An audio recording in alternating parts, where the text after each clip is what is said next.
Hey everybody, Acre of Love Homestead here. We're going to do a little bit different video today. I'm going to start doing a vlog about homesteading, money saving tips for your homestead. So I have my board over here. I will be glancing at my board from time to time so we can talk about certain things. I have notes in my book here. But I want to talk about, saving some money on the homestead and what you can do and, just different ways of just saving money. We spend a lot of money on our stuff, on our homesteads, like between animal feed and, canning jars, just stuff like that. That's, it's part of a homestead. It's what's going to happen. So let's get into our list. I have my home. It says homestead money saving tips is what it is. So we're going to start a vlog on that. Today we're going to talk about gardening tips. So number one I have as, excuse me, as saving your seeds. So saving your seeds, whenever you grow your own garden, you can actually save your own seeds from the stuff that you have grown. You just have to let it sit out and dry. And then you have to package those seeds. So the way I package mine, or I buy these little packs right here. This one is okra, and this is, it says a miscellaneous seed that I can't remember. So who knows what this is. But these cute little packs, you can write on here, says from the garden of, you can put your name on there, the year, and what it is. They close in the back, so they do seal in the back. I'll link these in the description box below if I can find them again. I don't remember exactly where I bought them. It may be on like Temu or something like that, but I'm sure you can get it on Amazon. So gardening, saving your seeds. So let me see if I got anything written down. Saving seeds. All right. So in my book I have save seed from your harvest, which we just talked about that. Here I have some bell pepper seeds that I actually grew in my garden. I have them in here temporarily. Just I will take them out. I'm gonna put them on a piece of like a cloth or a paper towel and just kind of let them dry out, and then they will go from here to into these little seeds here, and I'll save them for next year. You can also freeze your seeds if you want to freeze them, just so they don't get mold and stuff like that. You can also put them in the freezer and then pull them out a few days before you're going to actually start your starters, and kind of let them thaw out and get used to the weather. So packaging your seeds, we talked about that. To soak or not to soak. To soak your seed, you can soak your seeds or you can not soak your seeds. Me personally, I do not soak my seeds. Soaking your seeds is kind of like whenever you get a paper towel and you you lay your seeds down flat, and you put your paper towel down, you put your seeds on top, and you moisten that paper towel, and that's going to help germinate your seeds. A lot of people do that. I'm not knocking that at all. Usually mine, I just stick it down in the dirt, and they do just fine. So you can do that if you want to. If you don't want to, you don't have to. You can save all kind of seeds, okra seed, squash seed, pumpkin seed, anything you can save a seed for, because technically we all came from a seed. Our next thing that we're going to talk about is preserving your harvest from your garden.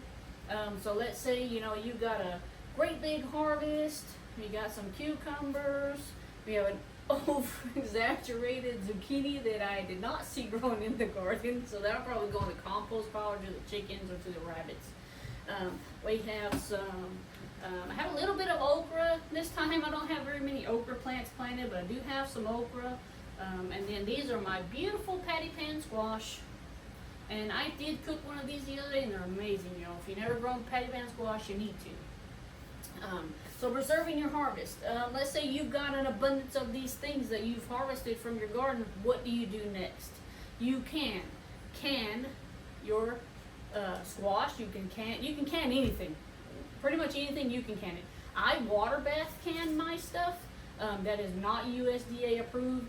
So that's on you if you're going to water bath can. I do not know how to pressure can, y'all.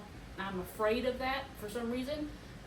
So whichever way you feel comfortable with, that's the way you're going to do it. Let's see.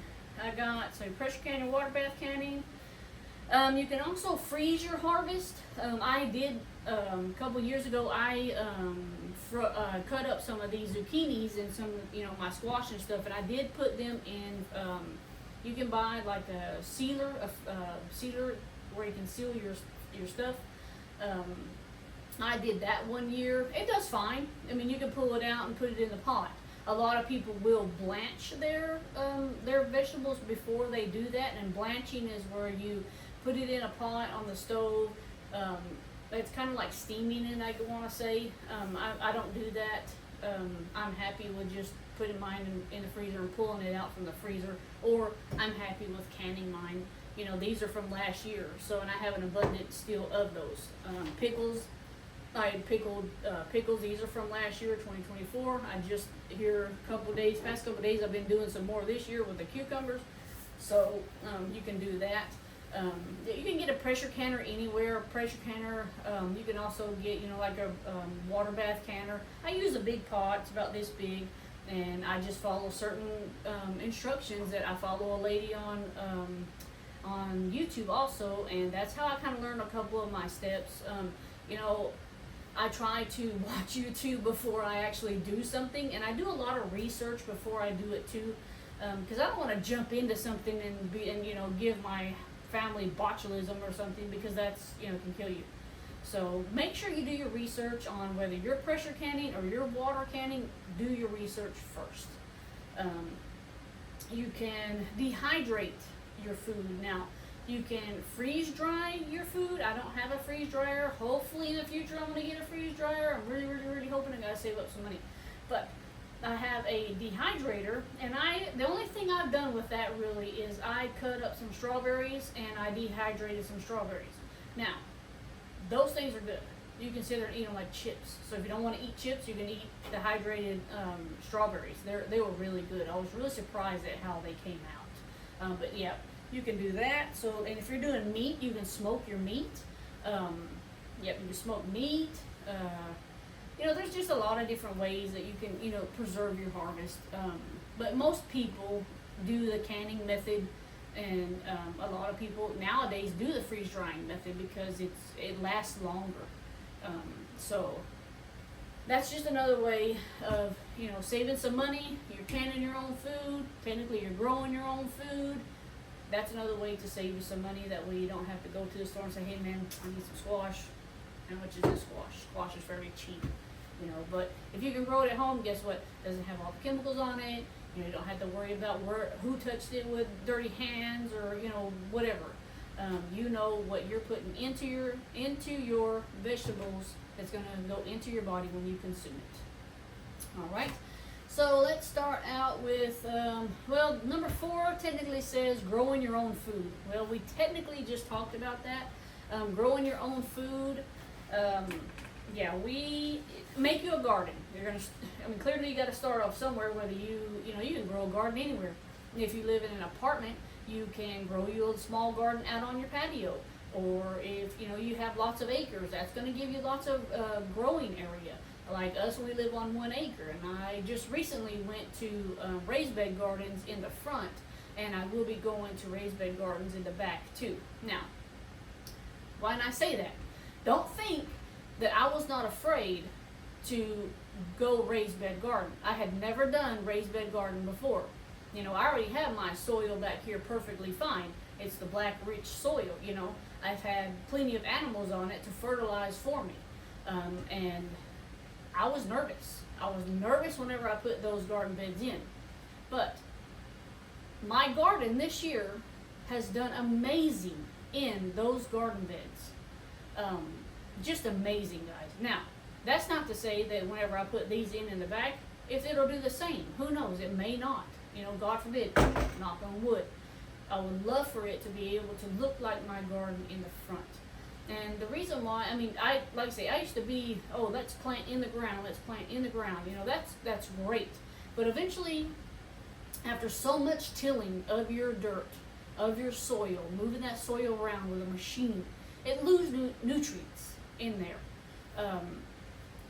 On Netflix, there was, I'm not sure if it's still there, but there is a documentary about soil. Y'all should watch that. It's a really good documentary. I don't remember what it's called. I'll have to look it up. But that's another thing, you know, grow your own food. I mean, you can, you know, there's lots of things that you can grow. And don't be afraid. Don't be afraid to grow something. Jump in there. Say, man, I'm going to plant this cucumber seed and see what happens. Worst case scenario, you get a cucumber. Worst case scenario, you don't. You start all over again. There's nothing wrong with starting all over. It's perfectly fine. Trust me, I've done it plenty of times. Especially when it comes to gardening. You know, I change my mind so much, it's ridiculous. I'm going to have to eventually get to one where I'm like, okay, this is what I want to do in my garden for the rest of my life. So, that's another thing. Let's get on to number 5, is making your own fertilizer. Now, I like this one, making your own fertilizer. So fertilizer, right here I have number 1, rabbit poo or droppings. Rabbit poo, to me, is the best fertilizer, I think. Everybody's going to have their own opinion. I think is good for your garden. Okay? I have rabbits, and I save their poo. And I've been putting it out in my raised bed gardens in the front, and I'm pretty sure that's why my garden looks the way it does in the front. It looks great, and it's because of the rabbit, you know, droppings. I will continue to use that. Like yesterday, I went outside and I put some around my cucumbers. The rain is gonna, you know, soak that in. They're gonna get that nutrition from that rabbit, from the rabbit poo, the rabbit droppings, you know, and that's just gonna help it grow even better. Chicken manure, a lot of people use chicken manure. Chicken manure tends to be high in nitrogen, so it could possibly burn your plant's roots if you put too much on there. So there's a fine line between chicken manure. I never have used chicken manure, but that I've researched, you know, it's kind of high in nitrogen, and it will tend to burn your plants if you're not careful or if you over fertilize with chicken manure. So do a little bit of research on that before you just go out there in the chicken house and be like, hey, I'm going to use all this in my garden on my tomatoes. Because what may happen is that them roots, they're going to burn. You don't want your roots to burn. Horse manure. One year I used horse manure, and it's really, I went and got a whole truck full of horse manure and put it on my garden. Horse manure is a good one too.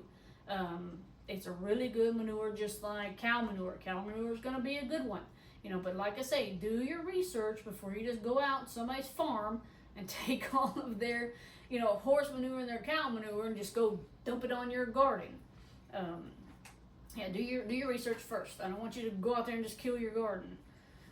Grass fertilizer tea. Now this one is a new one. I've never tried this. I was thinking about trying it, but it's called grass fertilizer tea. So that typically is, you're going to get you a bucket, small bucket, 5-gallon bucket, 7-gallon bucket, whichever. After you have cut your grass, or after you have cut your weeds down, you're going to put these trimmings in that bucket with water. And you're going to let it ferment like you would anything else. I would say 2 to 3 weeks, maybe 6 weeks, not quite sure. I haven't personally done that one. I would like to try it just to see, but like I say, I'm going to have to do my research. I have a glass of water somewhere. Excuse me for just a second, y'all. Get my water over here. So yeah, do your research on that first. You know, like anything, just research it and look it up. And see if it's even worth it. I do see a lot of people. I do see a lot of people, like on Facebook or Instagram. You know, they use that grass fertilizer tea. You can also make the rabbit dropping. It's called a rabbit poo tea or dropping tea.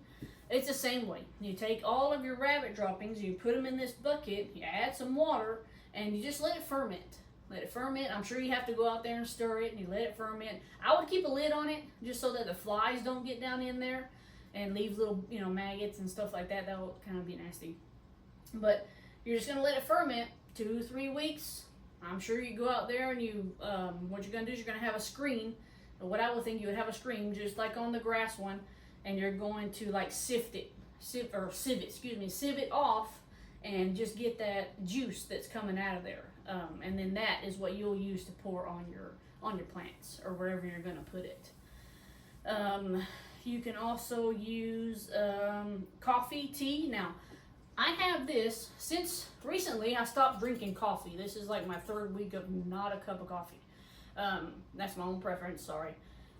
This right here is coffee grounds. So technically you could take this, and this is actually coffee where I have let it I'm letting it sit and ferment, because I'm going to use this on my house plants. But this is just coffee grounds, tea grounds. You can save the tea grounds too. Technically I could add water to this, and which I probably will eventually do, or just go spread it around, you know, my house plants or some plants outside, since I don't drink coffee anymore. This is all I have. But you can also save, you know, your coffee grounds. Your coffee grounds are really good. It's really good for a lot, you know, like your house plants too. So I recommend that. And you can, like I say, you can take that, put you a little bit of water in it, or you know, your excess coffee, not from your cup because it has creamer and stuff, but like from the pot or something like that, and just let it sit and ferment. Just ferment it 2-3 weeks, and then, you know, sieve it off, and then you have your juice, which that's technically would be looking like that. But I need to put some of that on my house plants there. I have one that says compost tea. So what you can do is I have a compost bucket, guys.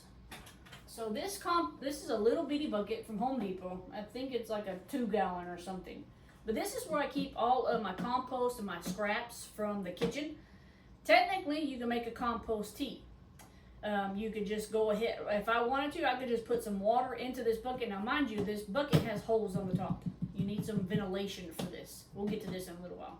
But I could put some water down in that and let it ferment. Once again, you let it ferment. That's going to probably take a little bit longer too, so it can soak up, you know, all that stuff that's in there, because it's going to have a lot of different stuff to deal with inside that bucket.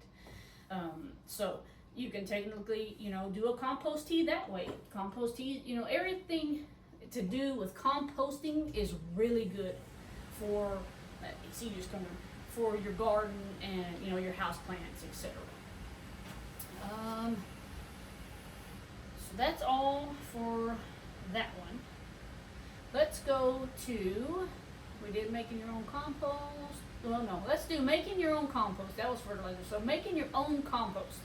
Okay, a lot of gardeners already know this trick.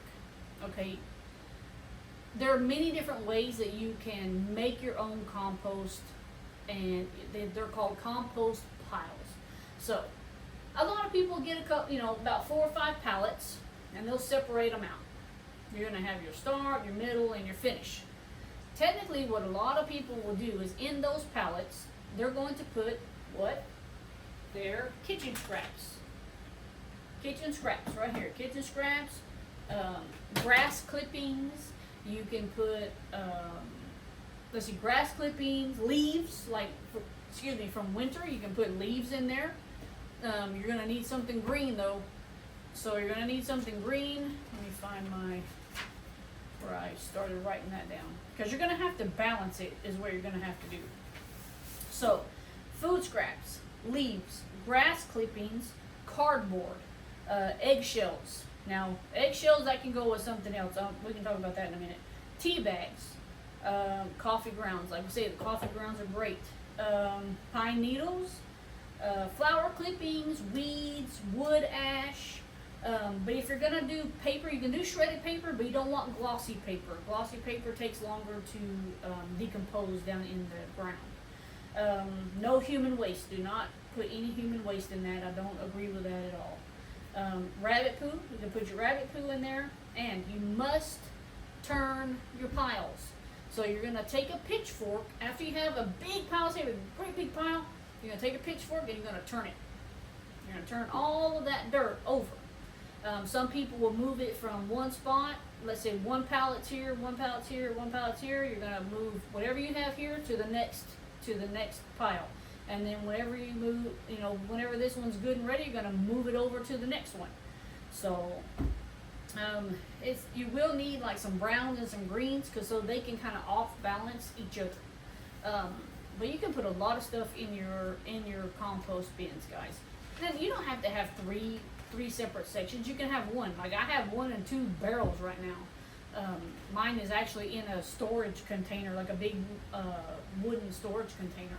And I go out there, and when I throw something in there, I go ahead and turn it. And you want to water it too, because it's got to heat up. Technically, your compost needs to be 115 to 100 and what is it? 115 to 180, depending on the size of your compost pile, I'm assuming. So, technically, whenever you turn your pile, it infuses your pile with oxygen. So your pile needs to have oxygen to be able to breathe. You know, like we need oxygen to breathe, so it needs to breathe some.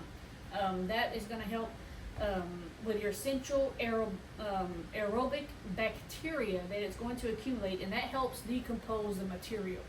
So remember, you need to give it oxygen. That is moving it around. You know, moving it. If you guys stand out there for 10-15 minutes moving that dirt around, hey, go ahead and do it. That's going to help it. Now it's going to help it decompose. Remember, 115 to 180. Depending on your pile, so maybe you could look that up. Once again, do your investigate first, and see what happens. So let's talk about something. Okay, you see toilet paper rolls, empty rolls, sitting here on my desk. Saving money on the Homestead. You won't have to buy seed containers. Technically, you can take this toilet paper and you can plant this sucker right straight down in the dirt. And also, you can throw these in your compost pile. I will just break them up some so it's easier for them to decompose. But you can also throw them in your compost pile if you don't, want to throw them in the garbage. But I recommend that you use them for seed starters. I have these things here because whenever I buy plants, I save all my containers. That's another way you can save money. Save your containers. Don't throw them in the trash. I have containers from God knows how long ago. But you can put your dirt down in here, or you can, you can even cut the sides here if you just want to sit it down flat. Maybe, if you're going to sit it in a tray. But put your dirt down in here, put your seed down in there, and then whenever it's leggy, like this right here, see, so he could have went down in here. Hopefully mess him up. And technically I could just take this little plant and this, and just sit it straight down in my hole that I've dug. That's another way to save you some money. You don't have to go out and buy these these seed starter. I have these. This is what I did a long time ago before I opened my eyes and was like, hey, I can use these, or reuse these also, because that way you don't have to go out and buy some. These are pretty expensive. But that's another way, like I say, multi-purpose. Compost, put your seeds in it. There you go. Yeah, saving you some money right there. Let's see, what else is next?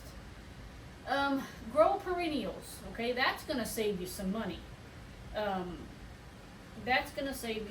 Let's talk about growing perennials. I'm pretty sure I got it written down here somewhere. My book is out of whack here. Okay, perennial plants. Perennial means that it's going to come back every year.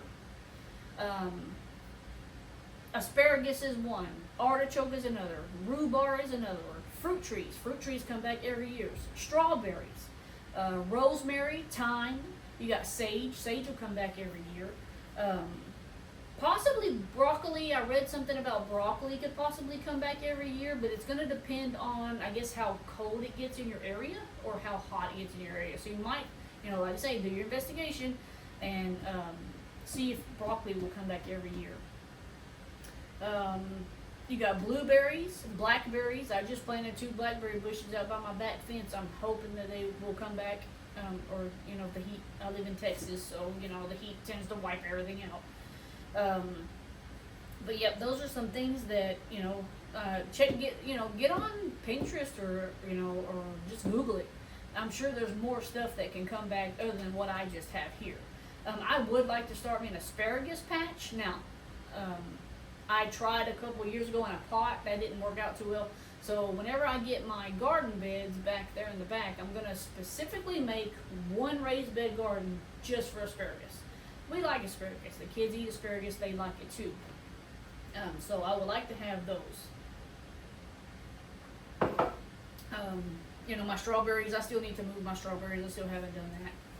I still need to move my strawberries somewhere.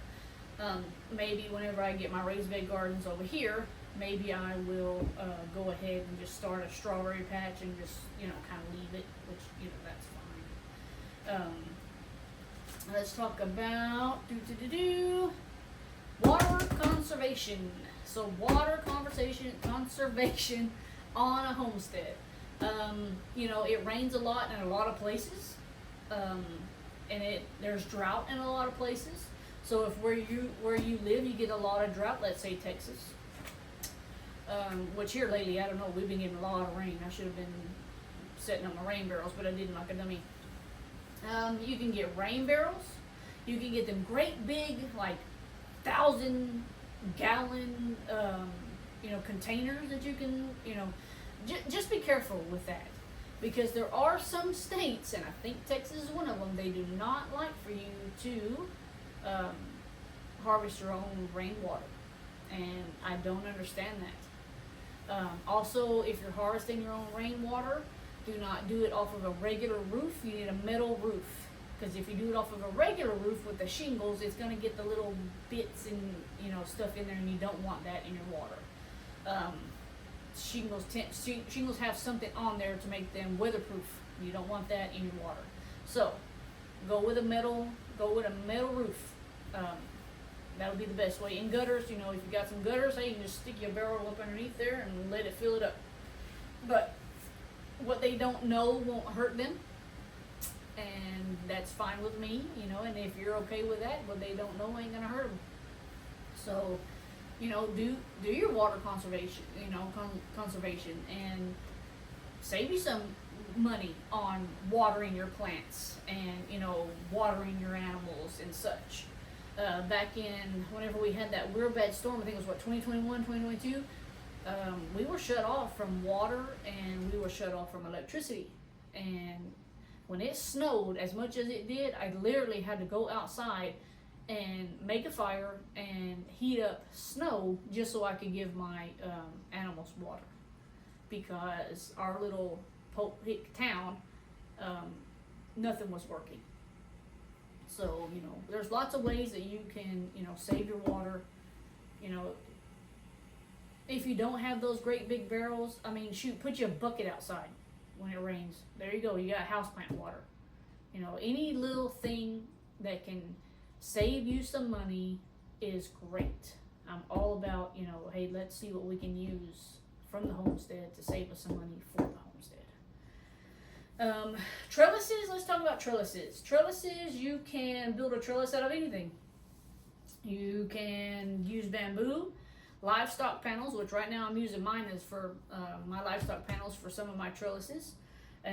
Pallets. You know, you can just lay a pallet up, plant your, you know, your veggies there, and it'll, you know, grow up on there. Wagon wheels, hay rings, you know, you can build your own, get some 2x4s or, you know, 2x6s or whatever, and just build you know, like a ladder step, you know, and you can use that for your trellises also. You know, anything that you have laying around your homestead, any kind of wood, I'm sure that you can just make your trellis out of it. A lot of people use the bamboo sticks to make the teepees for the green beans, which is a really cool idea. I don't know where I would get bamboo, but I might look into that here pretty soon. So that's about it for that one, for trellises. Did we talk about starter plants? Okay. So, starter plants. I have some here. These right here are pumpkin. Starter plants, if you, like I said, and that goes back to saving your own seeds. So, saving your own seeds turns into, you know, this here. So, you use your seeds you harvested. Use your toilet paper rolls that you saved for your seeds. Use your compost if your compost is ready. If it's not, you know, go buy you some good soil. I use one that's called the black gold all-purpose. I use that to start my seeds in. That's technically what they're in right now. The lady was like, oh, there's not for that. Well, guess what? It's fixing to be for that, and guess what? It does perfectly fine. So that's the one I use. I get that at my local garden center. They sell it there. I don't know if everybody's going to be different of what somebody sells, but I go with black gold. Black gold is the really rich soil. I really like it. It does wonders for your seed startings. And then, like this year, I have a bunch of sunflowers, so I let my sunflowers just kind of take over everywhere, which that's fine. Sunflowers, they have two purposes, probably more. You can eat the seeds. You can let it go to seed, and you can make you some sunflower seeds. The stalks, you can actually let those stalks dry out after it's everything's said and done. Let those stalks dry out, because on the inside of that stalk, it's got this white. I don't know what it's called, but it's white, and it goes all the way through that stalk. Well, what you're going to do is you're going to let that dry, and then after it's dry, you're going to go back and you're going to cut that stalk open and scrape out all the white stuff, and you've got instant. There's a way to make, well, I can't say instant flour, but it turns into flour. So you can have sunflower flour. You can use it for what's wrong with me today? You can use it for baking. It's just like flour.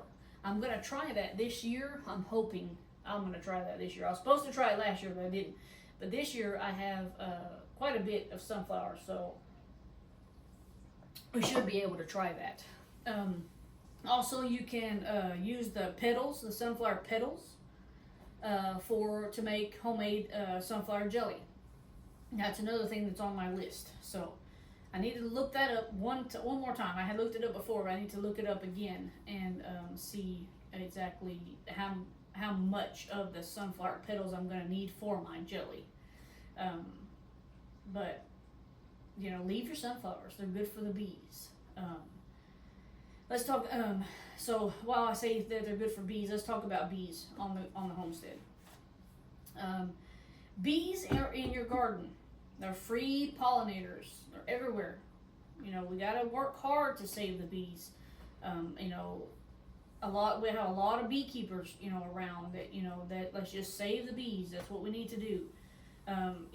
Your bees pollinate your garden and your flowers and your trees and all kind of things. And then in return, guess what you get? You get honey. If you want to keep bees on your property, you will take care of them, and then they take care of you. So last year I had a hive. I bought a nook, and the nook made some weird comb on the second box, and I had to break that comb because if not, honey was just going to be everywhere. So whenever I did that, I got, I think this is 4. I had got 7 little jars of honey. And that's just all natural. It's all natural honey that I got off of my property from the bees. So that's another way, you can save yourself some money. You don't have to buy, honey at the store, because honey's kind of expensive. And you don't know what all they put in it. Some will put extra sugar in it. There's no need for that. The honeybees do everything that you need for your body. Honey is great for a lot of different things. You should look it up, see what honey's good for. It's just good for a lot of different things, and it tastes great. And we need to save the bees, guys. So the more flowers you plant around your area, the more bees you're gonna have. Just make sure you're not allergic. My husband's allergic to bees, but I have bees anyways. So I just tell him, don't swat, you'll be fine. So we have gone over saving your seeds. That's this. Preserving your harvest. That's here. Growing your own starter plants. That's these guys. Right now I have a pumpkin and some cucumber. I had to bring them inside because we're going to get a lot of bad weather. Making your own fertilizer. That's here. Making your own compost. That's whichever one you decide to go with is going to be great. It's going to save you money. You don't have to bring in compost every year. I brought in dirt I brought in dirt actually this year because my compost wasn't ready. I used what I had on that garden where I had my onions and all those sunflowers, and it's probably why all those sunflowers are there, because that compost was great. It did really good. My onions did really good this year. I'm a person who can't grow onions. And this year, I got an abundance of onions, you guys. And I will definitely be planting my onions back in that area again next year, hopefully. Let's see. You know, the toilet paper roll, start your own seeds. That saves you money. You gotta go out and spend $10, $15, $20 on these, you know, containers to plant your seeds in. Grow perennials. Perennials, you know, that's a plant that comes back every year. We went over the list. You know, that's something that we need to start looking into, because that saves you money too. You don't have to always go out and be like, oh, I have to buy this again. Oh, I have to buy this one again. And guess what? Plant stuff that comes back every year. That's what I'm fixing to start doing as much as I can. I get tired of spending money on, you know, stuff every single year for gardening. Whenever technically I have everything right here that I can be doing on my own. Sometimes I do get lazy. I'm just like, hey, I can just go down to the garden center and we can get plants. And then that's like $200, $300 later. But I probably could have just said, hey, let me start my own seeds of okra or whatever this is that I can't remember what it is. You know, or let's, you know, that's more okra. Apparently I saved a lot of okra last year.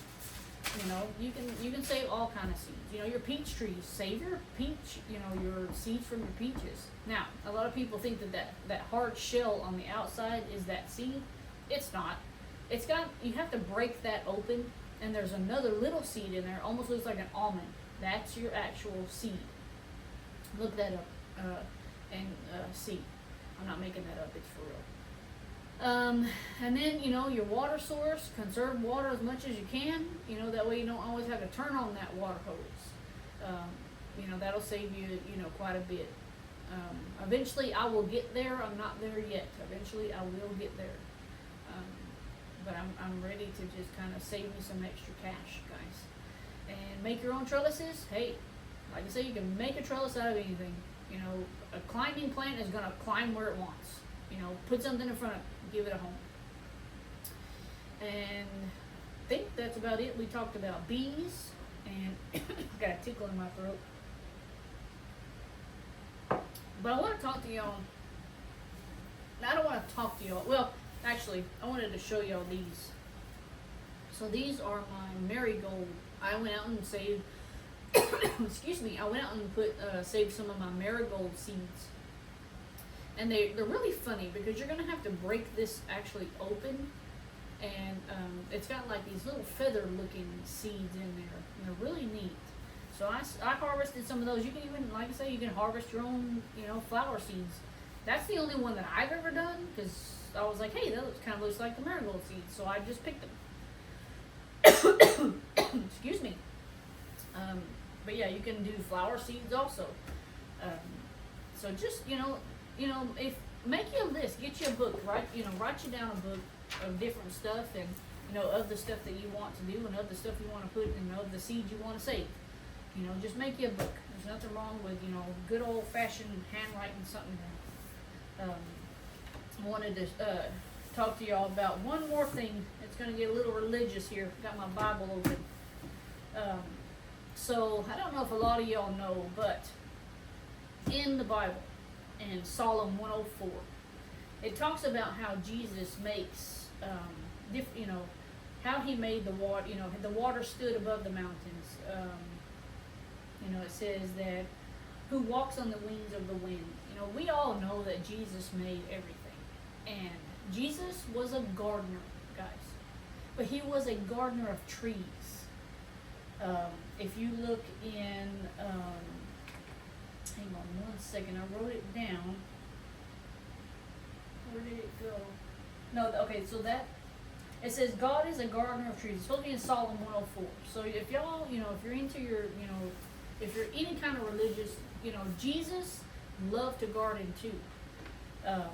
He sure did. In Jeremiah 29:5, it says, build houses and settle down, plant gardens and eat what thy produce. And that's from, you know, that's from Jesus. So Jesus was a gardener. I highly recommend y'all read Psalm 104 and Jeremiah 29:5. It says, what does a garden symbolize in the Bible? In the Bible's grand narrative, the symbol of the garden uniquely evolves, encompassing themes of, check this out, creation, temptation, death, and resurrection. Now, to me, what this means, creation is God created the Garden of Eden. Okay? Temptation. Temptation is Adam and Eve, the serpent, tempted them to eat that apple, to eat the apple. Surrender. We surrender ourselves to Jesus because Jesus is everything. Resurrection is Jesus came back, he was resurrected. So this can mean many things if you think about it. I don't want to get too religious on you here. Creation, we create our gardens. You know, our temptation is to stand out there and eat our garden. You know, death is technically, to me, is whenever the garden's time has passed. And then the resurrection of the garden is the next year whenever we, plant our seeds again. So that's a good one, to read about. Like I said, I don't want to get too religious on you, but that was a good one for me. That it was really neat to find out, I read something and, it said, Jesus is a gardener of trees, which is really awesome. So I think that's what we got for today, guys. I think I'm going to try to do one of these every Sunday, and I think it's going to post on Monday. I think next week we're going to talk about how to make money on the homestead. That's going to be a really interesting one. I can't really wait for that one. I'm ready for that one. So next week we will do making money on the homestead. And I really hope y'all enjoyed this, because I needed to do something a little bit different on the homestead, because my homestead is not that big. I don't have goats and all that stuff anymore. So I tend to not have really things to talk about. But I really hope that y'all stuck around and you watched, and maybe you learned something. If you have any questions, or if you have any homesteading tips that you would like to pass on down to me, and maybe we can pass it in our next video, or whatever, by all means put it down in the comments, guys. I read my comments. I may not respond to everyone, because sometimes I get some nasty ones, but I'm not gonna stoop down to that level. But yeah, definitely let me know if you have any tips on any of the things that we said today or we talked about. Hey, let me know. Just comment down in the comments, and I will try to get to each and every one of you. And I think that's what we got for today, guys. And God bless, and remember to read Psalm 104. And we're going to see y'all next time.